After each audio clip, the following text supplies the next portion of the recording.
Olá pessoal, tudo bem? Estamos aqui de volta com a nossa aula de literatura e vamos dar continuidade ao tema que a gente já vinha tratando na aula anterior, que é a questão dos textos. Então hoje nós vamos falar sobre o texto literário, o texto não literário e o texto não verbal. Vocês terão como material de apoio dois textos do Platão e Fiorin, que estão aí no livro do Platão e Fiorin, que será encaminhado para vocês ao final da aula, via e-mail e pelo WhatsApp do grupo. Nosso objetivo hoje é conseguir identificar as diferenças existentes entre os textos e identificar a diferença entre o texto literário e o texto não literário e o objetivo, a finalidade de cada um. Diferenciar o texto verbal do texto não verbal e identificar possibilidades de comunicação sem o uso da palavra escrita. Vamos lembrar aí alguns conceitos da última aula. Primeiro vamos lembrar o que é texto. Nós falamos que texto é uma sequência de palavras, frases ou períodos ordenada de forma coerente e que tem um significado para o leitor. Então, quando eu leio um texto, o que está escrito tem que ser sentido, tem que ser coerente e ter um sentido para mim. E a intertextualidade, que é a relação existente entre dois ou mais textos. Esses são conceitos que nós vamos retomar sempre, ok? Então é bom lembrá-los, vamos guardar essas duas ideias. Vamos começar a falar sobre o texto literário. O texto literário ele tem uma função estética, ou seja, há uma preocupação com as características artísticas do texto. Há uma preocupação com a forma do texto, há uma preocupação com a sonoridade do texto, há uma preocupação com a escolha das palavras. Então, quando eu escrevo um texto literário, seja ele um conto, um romance, uma poesia, há essa preocupação com o que eu vou escrever. Porque o que eu escrevo ele tem que provocar uma fruição no leitor, ou seja, um prazer nessa leitura. A fruição no leitor ela mexe com as emoções, provoca uma reflexão acerca desse texto.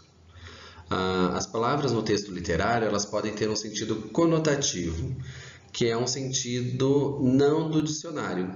Então, uma mesma palavra pode ter um significado diferente. Por exemplo, se nós pegarmos a palavra maçã, no dicionário maçã é uma fruta, mas num texto maçã pode significar pecado, como na Bíblia, ou maçã pode significar morte, se nós pegarmos a ideia da Branca de Neve, a maçã envenenada e tudo mais.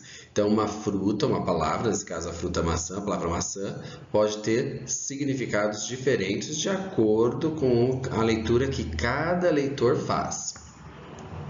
Por isso, o texto literário ele é plurissignificativo, porque uma mesma palavra pode ter significados diferentes. E quem vai dar esses significados? O leitor. Cada um que lê vai ler de uma forma e ter o seu entendimento. Se a leitura está certa ou errada, não nos cabe julgar, ok? Nós vamos usar nosso conhecimento de mundo para dar significado a esse texto. Eu vou sumir aqui um pouquinho, mas já volto. O texto não literário, ele tem função utilitária, ou seja, é um texto que tem uma finalidade específica, uma preocupação com uma funcionalidade do texto. Por exemplo, uma receita de bolo, um manual de instruções, uma bula de remédio, elas têm finalidades específicas. O que está escrito ali é aquilo, ok? A ideia desses textos é trazer informação ao leitor. Então, levar uma informação ao leitor, não provocar a emoção, a reflexão, mas sim trazer uma informação. Por isso, as palavras usadas no texto não literário, elas têm sentido denotativo, que é o sentido literal da palavra. Então, numa receita de torta de maçã, maçã é a fruta e não há outra possibilidade de entendimento, ok? Há um sentido único para aquilo que está sendo dito, certo? Para entender um pouquinho melhor, no próximo slide nós temos um teste. São 4 textos. Nós temos aí um texto que é o bolo de caneca. Nós temos uma poesia do Augusto de Campos. nós temos uma música do Caetano Veloso e uma bula de remédio. Eu quero que vocês pensem. Vou aparecer aqui de novo. Apareci. Quero que vocês pensem. O bolo de caneca é um texto literário ou não literário?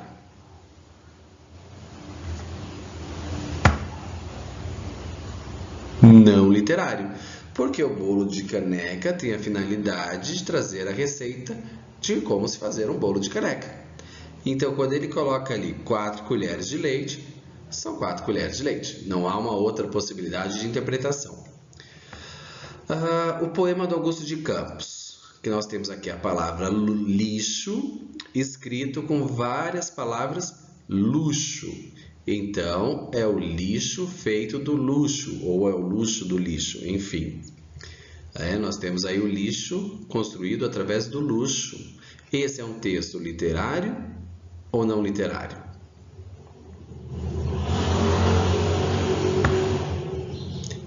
Esse é um texto literário, porque ele provoca justamente essa reflexão. Será que o luxo é feito do lixo? Ou o luxo é o lixo?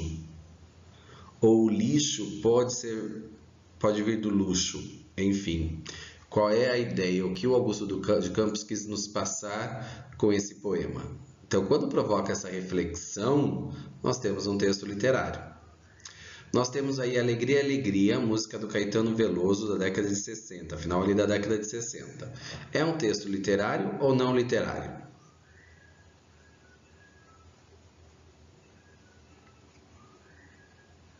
É um texto literário. Por que literário? Porque é uma música e há uma preocupação com a métrica dos versos, há uma preocupação com a rima, há uma preocupação com os múltiplos sentidos, não é? Que estão expressos aí, que aparecem nesse texto. E por último, a bula do paracetamol. É um texto literário ou não literário?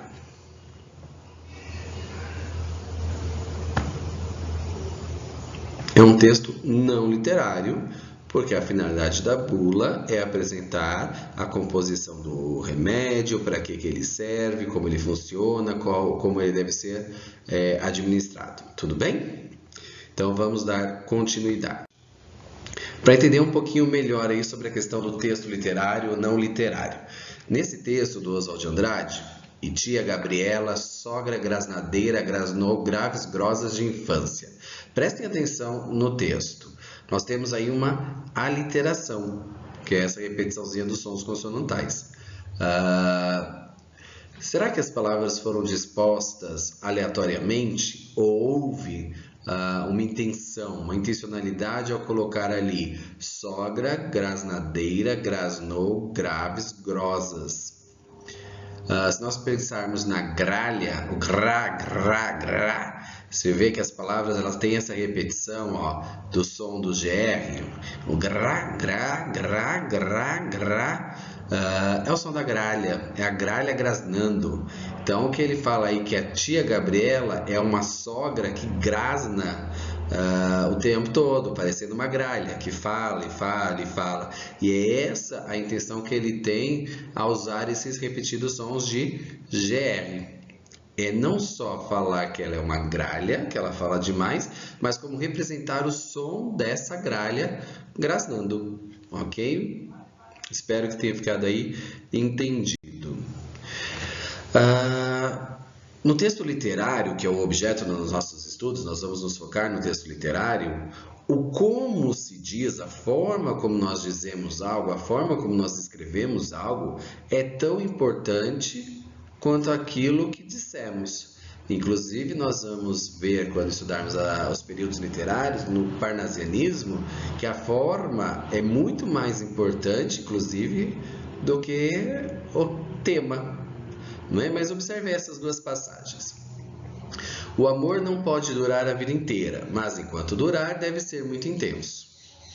Ou, eu possa me dizer do amor que tive, que não seja imortal, posto que é chama, mas que seja infinito enquanto dure. Os dois textos estão falando aí da questão do amor e da durabilidade desse amor, e os dois falam que o amor não deve durar para sempre, mas enquanto o amor existir, que seja intenso. Qual dos dois é mais aprazível? Qual dos dois nos dá um prazer maior na leitura? Nós vamos ver que o segundo texto, ele vai trazer uma leitura mais aprazível, uma leitura melhor de ser feita, né? Porque há essa preocupação com os sentidos, há essa preocupação com as palavras, com a quantidade de sílabas que cada verso tem. Então fica muito melhor de se ler do que o texto de cima. Deu para entender um pouquinho agora essa questão quando a gente fala de fruição? É isso. O amor não pode durar a vida inteira, mas enquanto durar deve ser muito intenso.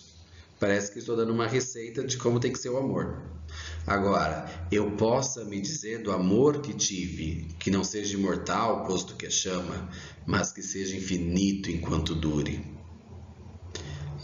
Ele traz aí uma sonoridade melhor. Não é uma receita do que fazer, mas um desejo de que aconteça. Essas são características do nosso texto literário. E aí, continuando, a gente tem o texto verbal e o texto não verbal. Porque o texto ele não necessariamente precisa de palavras para comunicar algo. E nós vamos ver na poesia, na arte, na pintura, enfim, em várias manifestações artísticas, o uso de um texto não verbal. Olha lá, você consegue entender o que essas imagens significam? Nós temos aqui uma primeira imagem, ok? Nós temos aqui uma primeira imagem que significa o quê? É um semáforo que organiza todo um trânsito. Então, a luz verde significa que eu posso passar, a luz amarela que eu devo redobrar minha atenção e a luz vermelha que eu devo parar, ok? Essa segunda imagem significa o quê? Banheiro masculino. E, por fim, esta imagem que traz a ideia de proibido fumar. Então, em nenhuma dessas três imagens há um texto escrito, não há nenhuma palavra escrita. Então, nós vamos falar que esses são textos não verbais, porque eles se comunicam, eles transmitem, eles conseguem estabelecer uma comunicação sem a necessidade do uso de palavras. Eu vou minimizar aqui de novo, mas vamos continuar falando. Olhem essa tirinha. Nós temos 4 quadros nessa tira. Eu consigo entender o que está acontecendo, mesmo sem ter palavras? Então fica muito claro, inclusive, o humor da tirinha, não é? Então, no primeiro momento, o Cascão está machucado, o Cebolinha passa, observa a situação e sai correndo. E aí criamos toda uma expectativa de que ele vai trazer socorro. E é o que acontece no terceiro quadrinho. Ele vem com a maleta aí de primeiros socorros e ficamos na expectativa de que ele vá ajudar ali no joelho que o Cascão ralou.